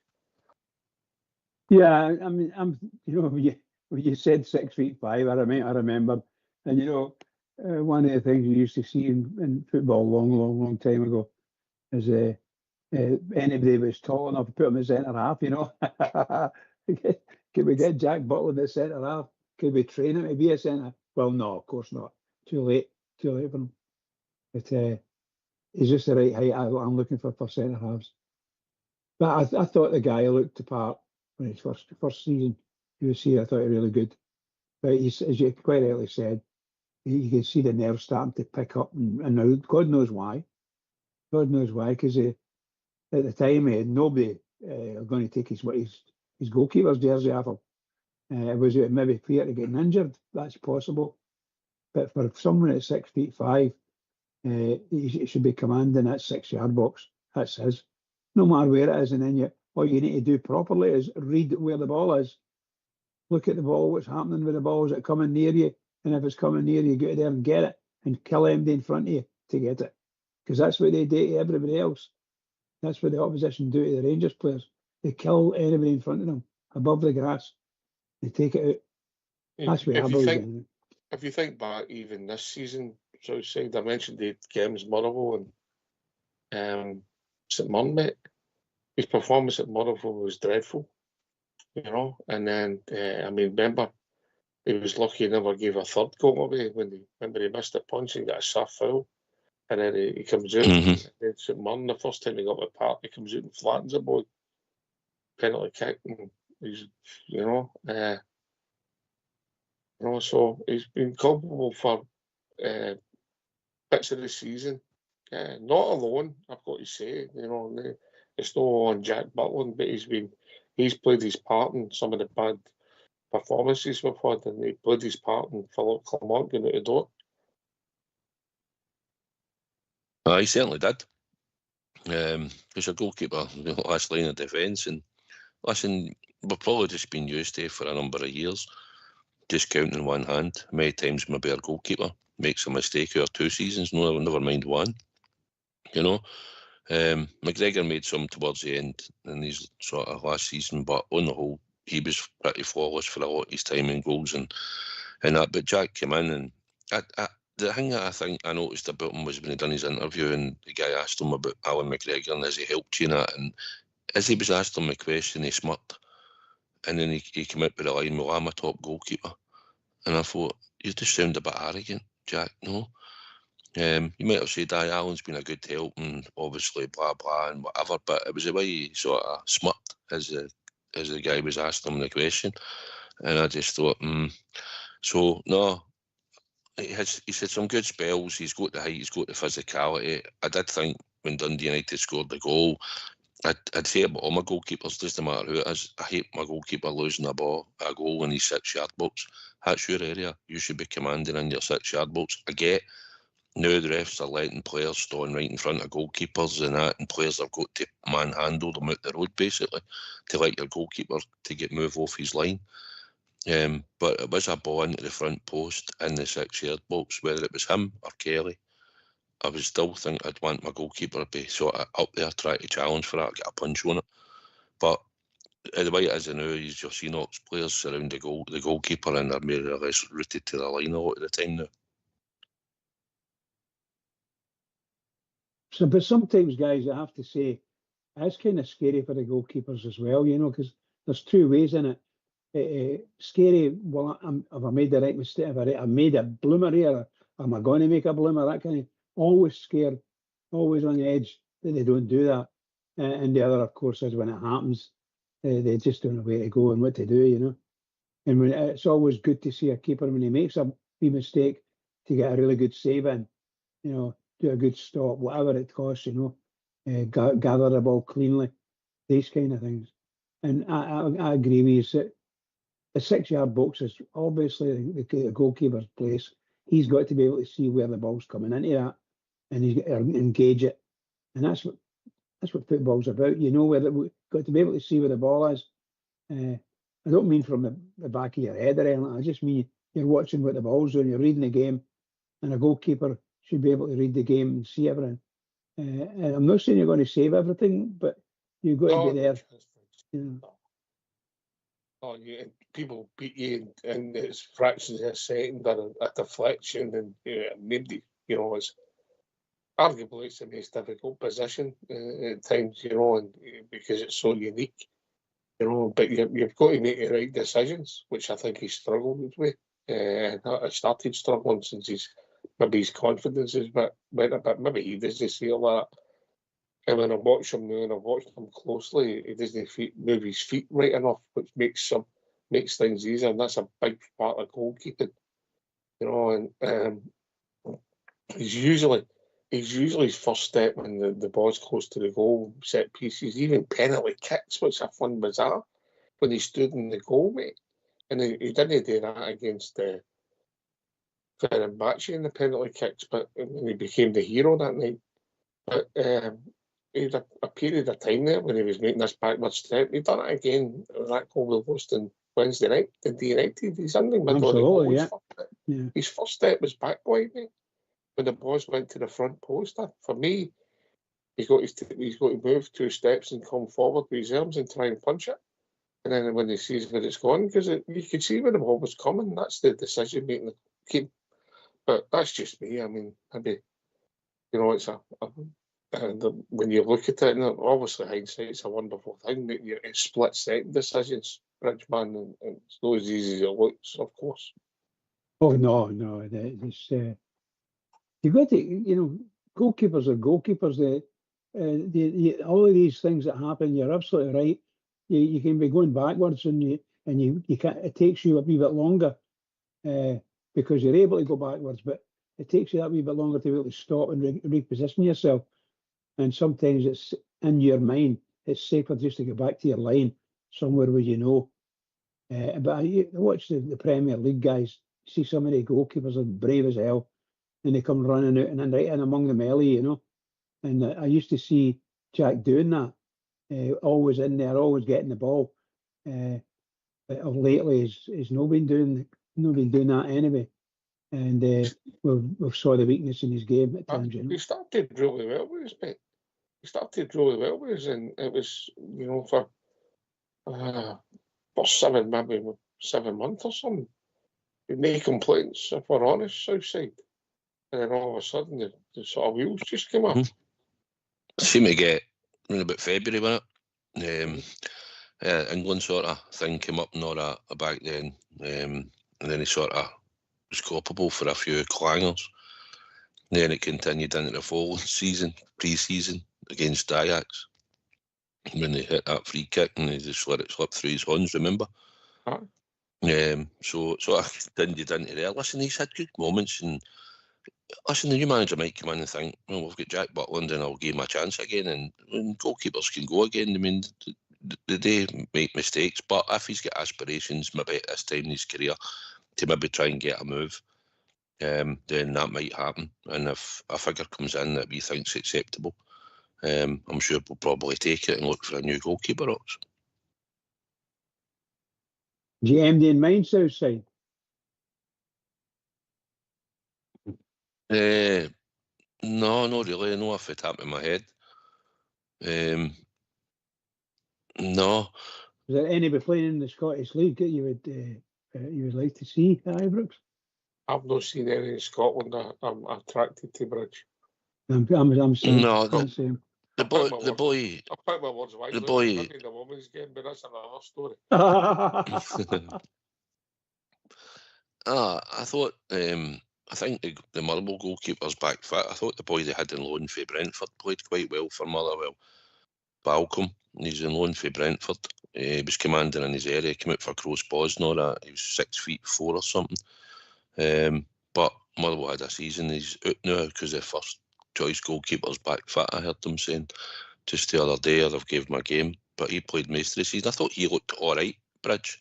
You know, he came for Cross Paws and he wasn't scared to do that. And in the games he played against us, he had some good saves and he commanded his area. But no, there's no many. Mitrov at Aberdeen had no a bad season, but he's been in and out, and he was dropping him, and I think he got injured again. And I think he started well, Mitrovic, I think he's called, up at Aberdeen. But no, apart from that, Did you see that stat? The last 26 games, Aberdeen. Oh, I don't know. No, go and tell us. They're bottom of the form league in Scotland, mate. Is that right? Aye, it's just unbelievable, you know. I think any other manager in there would have probably been out the door by now, but they gave him a bit of money to spend and they brought him in, but he's not actually doing much. I know they've got him to a cup final, but that'll be a whitewash. No, I would be surprised if it goes. I wouldn't be surprised if it goes to 5 or 6. So, you know, he's had plenty of downs up there after him and at home. So, in his form, everybody raved about him at the start, didn't they? Because he had played all the wee League Cup ties against all the Dross and the Cups, and he went 14 or whatever it was undefeated, and then it's just bombed after that. There's one wee guy that plays for Aberdeen. I would think about allowing into Rangers. Don't That say boy Shinny. Clarkson. No, definitely no. The boy Clarkson, smashing wee Decent player, football tiny player, player. mate. He's the best tiny football player. player they've got by a distance, mate. Yeah. He's about the only one in the whole Scottish League. Again, if we signed him, mate, that would be some war, wouldn't it? Bannon, Raskin, allow Cameron and him in a war. Yeah. The ball could go over the top easily. Yeah. You know? I don't want wee players at all in my team if I can help it, but Raskin's turned into be a really, really good player for us. And that boy Clarkson's a smashing player for Aberdeen. And the young boy, Connor Barron, he's turned out to be not a bad wee player for us. So unfortunately for us, all our midfield, as we know, are only the tallest. They're quite silky, some of them, when they're playing football. But you're back to that when you were at school. Some of your best players were the wee fella, weren't they? The trickiest players. That's probably how you got that. That's how you managed to play football, because you were a wee fella at Oxford. Easy, mate, innit? Game's easy. You'd all these big centre halves chasing after you and threatening you and that, not catching you. No, that's the truth. That's the truth. I never caught him in my life. Only the tunnel, Brad. Exactly. I never looked back after it anyway after that. Wasn't it me?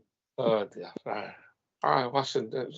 Listen, we'll go off track again, because the Hibs game, it's no floating our boat if we're honest. Southside, we've said that we think the team will be similar, but that days. Aye. I was thinking if it's some mad results at Easter Road, it was a 3 each. 5 each? 5 each. Aye, see when you come on that part doing the aeroplane. Wee Lennon doing his aeroplane thing. He should have been picked off that pitch and booted out of Scottish football. Never to come back for doing that. That's obviously disgraceful. Now, when the game hadn't been finished, that wasn't even the end. That was because he scored a penalty. Was that the last game before Gerrard came in? I think it was, wasn't it? I think it was, buddy. Aye. Seriously, that was evil. That guy, evil. Anyway, we're leading 5-4, and they managed to get back to us. So we'll be 2-0 down in that game, South. Correct, we were. Aye, I think Halliday scored one off the underside of the bar that day, didn't he? Was that not when we won 6-2? Was that game? Warburton's first game. Was it? Aye. Tav scored. Wycorn, Tav. Mm-hmm. But for some mad results here, like, I used to think you go there and you get a tough game, and sometimes you get these mad games. Even the game this year when we're 2-0 up and coasting, and then we go 3-2 up and we still can't see the game out. You know, and Hibs are coming to we're going to Easter Road tomorrow, and Hibs are in a decent battle for them. You know, I know they're sealed third, and we've got nothing else to play for, so, and they'll be happy with finishing third, so it could be a game that you could go out and if they might make changes, but it's one of the games that could be end-to-end and just goals, because we leak goals sometimes, and they certainly leak goals, so it could be a mad game tomorrow. Always win, mate. Always want us to win, of course. It's always tough at Edinburgh. It's always tough in Edinburgh for Rangers. Historically, it's always been tough. We've always, most of the time anyway, managed to get through there, squeak through with the odd goal, or just batter them, you know. But they're no doubt, they're not in them easy games. They're tough games going there. Tough. Aye, historically, Bridge, but historically we do all right. The stats. Absolutely, buddy. Absolutely, yeah. but the games were tough, you know. Aye. We'll see where it takes us. It'll be interesting. I'll say it again. I don't think there'll be a lot of changes, mate. No. On Barron, you mentioned Timbridge and Southside. Since the Celtic game, he's done all right, hasn't he? Barron, if you're honest with it, because he looked as if he'd lost his way a wee bit, yeah. I think Barron's a smashing wee player, and he's someone is hopefully going to do another turn for us. He's done a lot the short period he's been with us, and with us, we maybe get a full close season and a pre-season, sorry, and getting whomever is coming in, getting and enjoy yourself with them and see how you go on. And I don't know if he's going to be a Rangers player for life type of thing, you know.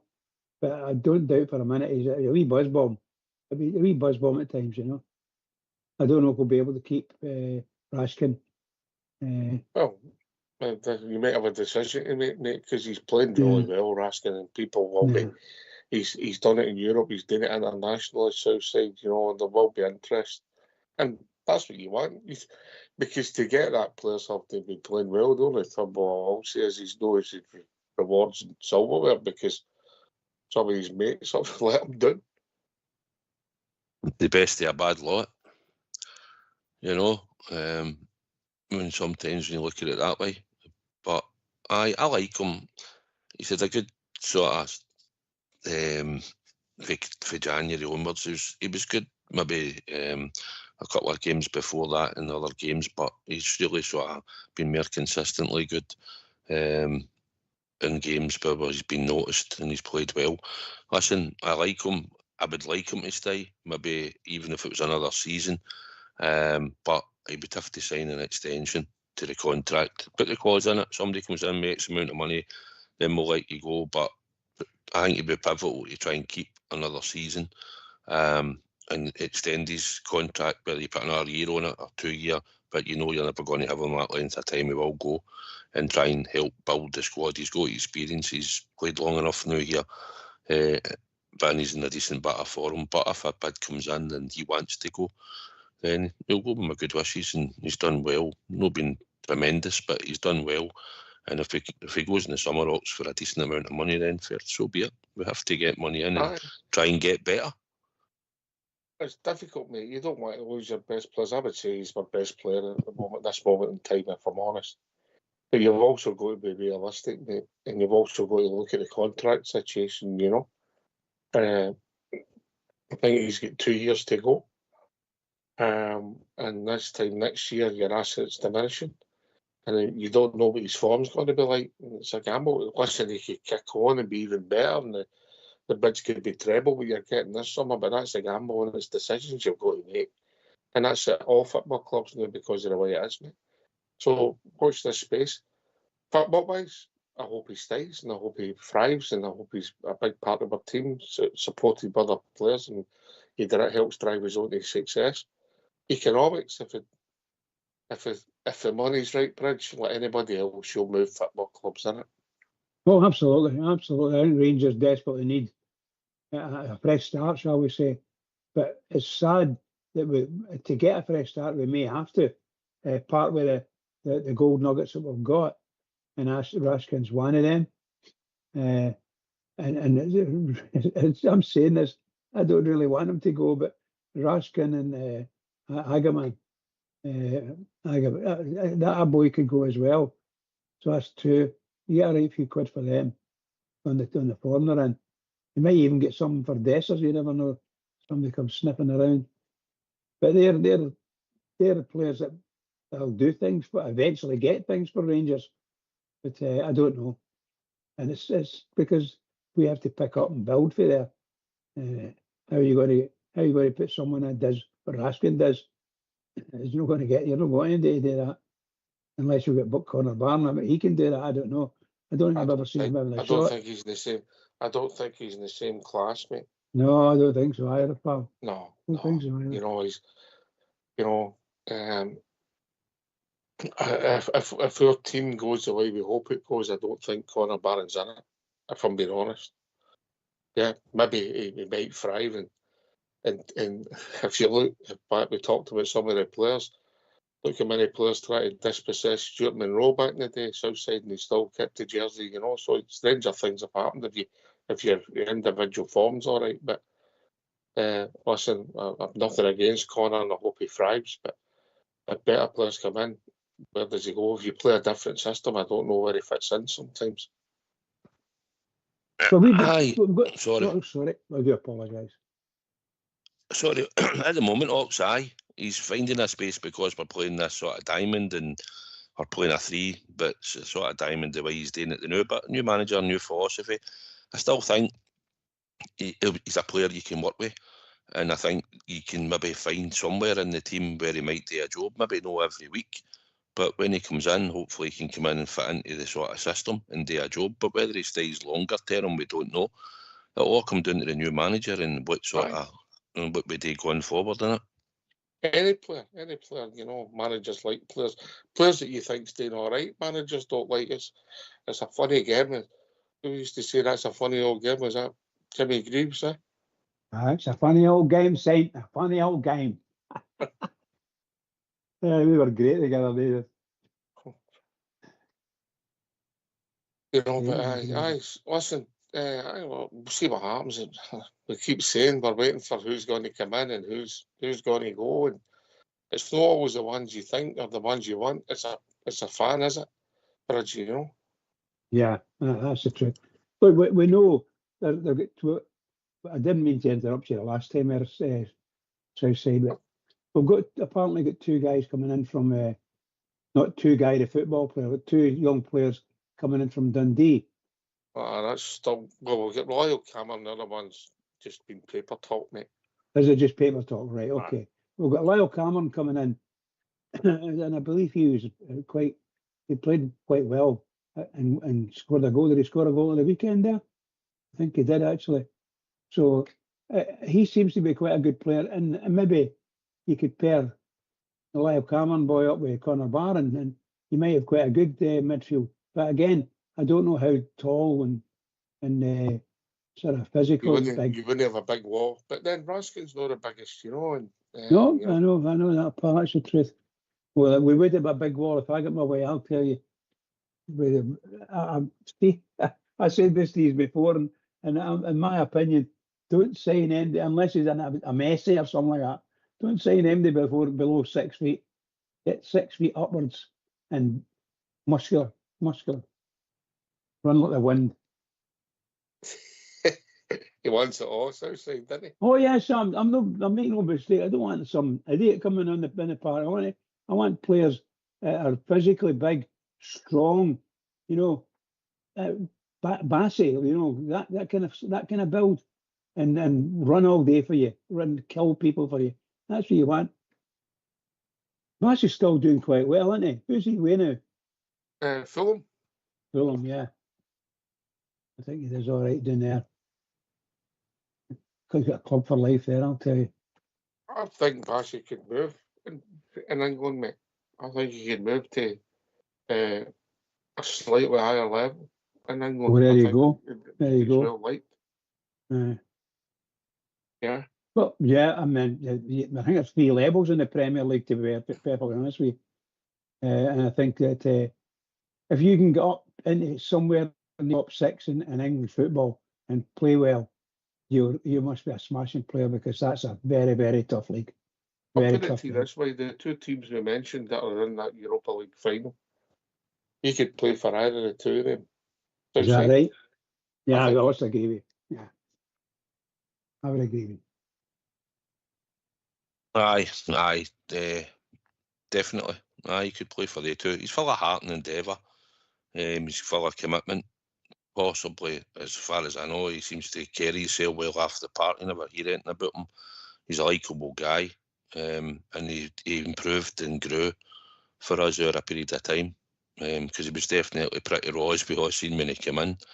But the way he fought for that ball against Dortmund at the Govan Stone, and he managed to pirouette and get away and put a cross in, and then the ball came across to Tav. You know, a lot of players could have gave that up, but his physicality and that and his presence helped him get the ball after he two and get down the park and just put a ball in, hoping that somebody would go on the end of it. And for us that night, it was James Tavernier. Arguably his best game in the Rangers jersey at Seville. You don't think about it, but arguably. He's up there. It's definitely up there, isn't it? In some of his performances. Maybe slipped or something, remember, about the halfway line. And he bombed back and He bombed back and managed to get it off him in the box. I think I've never watched it back like yourself, mate. But I think he was. I think he was the man of the match that night, if I'm honest. Certainly they had the big physical presence and he could get up and down the park. He had bundles of energy when we were using him in that position. I don't know if he does that as much at Fulham. I don't know if he's more central at Fulham or what. Or he plays in the back three. I don't know how they play, but plays in the back three when I does he? I've seen him on the score sheet a couple of times. That he's managed to go on the score sheet. But no, listen, we watched him when he played against us for Leicester under 23s at Auchenhowie, and that's how we got him. We went and got him, and we certainly gave him a big platform, and he went for a lot of money up. So we got that bit right in the end. Aye. I think from London, I'm trying to think. I would go. That was maybe his best game. He had some good games in that period, made that run in that season. You know, and obviously when he bombed in the wing for the own goal, stroke Sakala goal, the winner in the extra time. You know, and they just played on the Thursday, and he goes down the wing, and he's everything he's got to put that cross in, didn't he? Sorry. Oh, you go, bud. Sorry. No, I was going to say he was certainly a good servant for the Rangers, and the fans loved him. Just loved him because they liked his endeavour, they liked his heart, and as you said, invariably if he lost the ball, it was a mistake, and he would bomb back and do whatever he can to get that ball.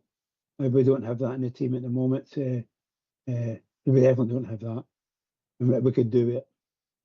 So I'm taking my hat off to him. Super player for us. The boy's playing at left back just now. I think he's as quick as Bassey, maybe even quicker.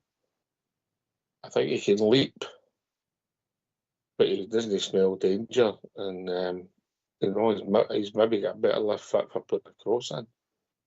You know, but he's also not got that physicality. That Bassey had, you know, and there was nobody got to mess him about even as a young boy. But if you think about it, if you think back Southside, 6 months previous he went in that run, you know, they would have batted an eyelid if he'd have left the club, would they? No, probably no.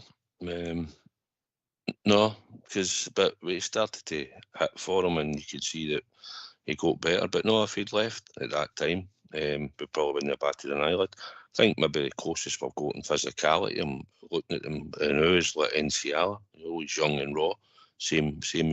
He's young, he's raw, and we're hoping to develop him, and hopefully he'll get a run in the team and might kick on.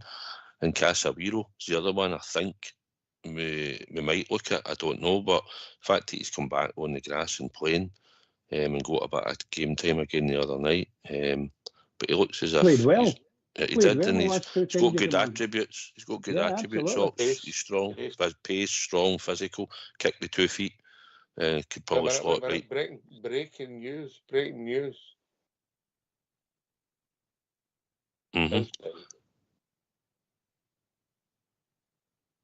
What's the breaking news? Come on. I don't know. I've not looked. I never checked it. Oh, sorry, I didn't check it. Oh, get in there. Oh, get in there. So is Walsall. Yes. You want to read it? What's that? Well, just out of curiosity. I'll just say yabby dabby do at the moment. Well done, Fred. Right, you've got the decision time, mate. You have a look. You're asking me to multitask now. Oh dear. The pressure will get to him, Bridge. He'll swither, make up his mind, and somebody will score.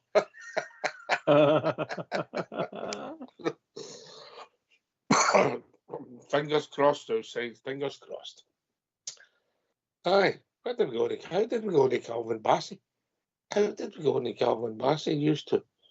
Was that no me that mentioned Bassey's a good player and he's doing well, and I see who he was playing for Fulham. And then you went on and told me how good Fulham are and so on and so forth. And of course, you're right. You're right.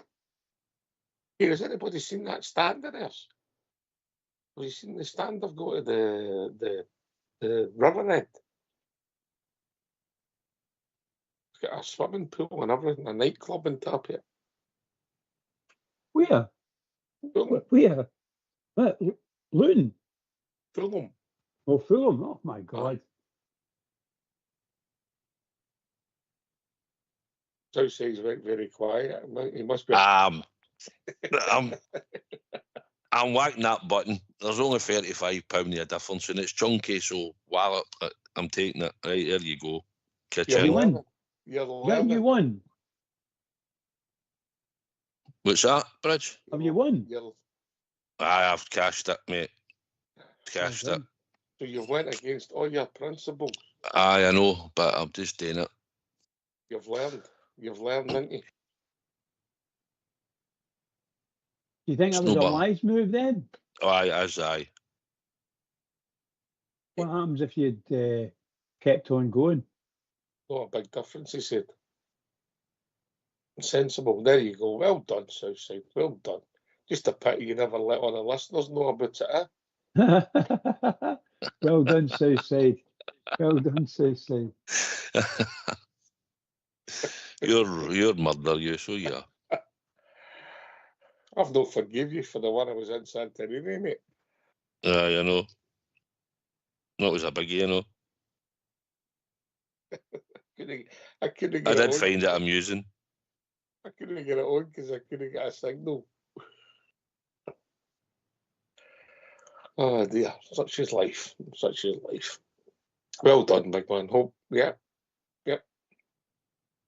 It's been a hard few days. You get there. The old fella, Chelsea and Walsall, that'll do. Livingston. Aye. We got there in the end. Hopefully the builder bets next, mate. Hope so. I'll be on that, mate. Hope so. Right, so tomorrow, game's done, and then we'll all be looking to nothing. I'll take the focus away from what's happening on after part. A lot of rumours, a lot of speculation. Really, we're all guessing. So let's watch this space. Are you intrigued about it, Bridge? Yes, I am. I think I'm desperate, and my heart's going crazy. I'm desperate that we get through the rest of the last game and win. That's what I want. And I'll be us saying last 3 games of the season we won, which is very unusual. We're going no winning any games for a wee while time, but there we are. That's what I want. I love it. One of the places I love Rangers to win on is at Easter Road. I just absolutely love it. And I hope they do it. And if they do it, I'll be a very happy chappy. Very happy chappy. And that'll be the end of a horrendous season for us, really. Whereas it should have been a lot better. Bizarrely, mate, if we win tomorrow, that'll be the top 6. The last 5 games, we've won 3 and drew 2. We're form ups against the top 6. It has been all right. Yeah. I'm sorry, against the top 5, it's been all right. It's some marbles, with a lot of the points. I went head to head. We've done better than them. Head to head against Hibs, if we win tomorrow, that'll be us done them. Head to head against Aberdeen, the day United, we've done them. Yeah, so it's mental. So that's when you question attitude, Southside, isn't it? Aye, and it's attitude that we've all questioned all season, isn't it? And someone will say you've got the squad and you're trying to grow it, and hopefully some will learn for this year to make sure they're more consistent. Next season, should they be picked and selected and understand that every game matters and they're all big games, and that's where we are at the moment. Just a side issue, hopefully the ladies team on Sunday. I think they play Hibs on Sunday. I believe if they beat Hibs, they win the league. They're sold 4,000 tickets already at Ibrox for the game so far. Priced at £10. Hopefully they got a good crowd, Southside. £8 for adults and £5 for concessions. And family tickets are available for £10. Well, you'll be able to get a concession for all Ben after winners. But good luck to them on Sunday. A game at Ibrox, and could finally win the league if they beat Hibs. Aye, so it doesn't happen that often, does it? The top two like that in any league, does it? It doesn't happen that often, does it? No, they had a good chance. They were ahead for a wee while, and then they sort of got a couple of indifferent results, and they've had to fight back again. But they've give it back to they've got another chance on Sunday at Ibrox, and hopefully they'll get a wee bit more crowd in it. And it's a good day out and good weather. It might help create a bigger atmosphere and maybe get more supporters going along on the day up. Aye. Hopefully when the sun brings about, get behind the team and hopefully get a result. You know, but good luck to them. Bridgeman. Yeah, absolutely. I wish them nothing but the best. Always. Let's get there. And, as I said a minute ago, I just like beating Hibs to the team. Always been a very tough team for Rangers. 99% of the time we've won, but there's times when they just pull it out of the hat. Like the cup final. Oh my God, I was nearly greeting at that game when he beat us. I was when you and Fox got me a parking ticket. Well done. But no, the 6-2 game was wonderful for me as well. You know, we threw there and won 6-2. Just superb.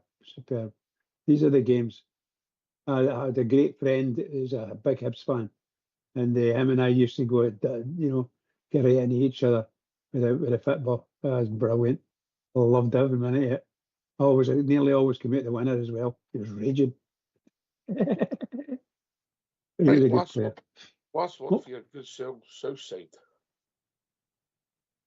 Aye, thoroughly enjoyed the show tonight. Been on with the legend, Bridgeman, and your good self. Plenty of discussion and different things. You never know where the show's going to take you, do you? No, you don't, mate. I can't. You never know where it's going to take, because it took us to you winning a line, and that doesn't happen often. But I enjoyed it as always, mate. Obviously tomorrow at Easter Road, last game. Hopefully see a Rangers win. And I look forward to that. A Dessers double, a Rangers win, 10 corners each and 10 corners, 10 fouls each.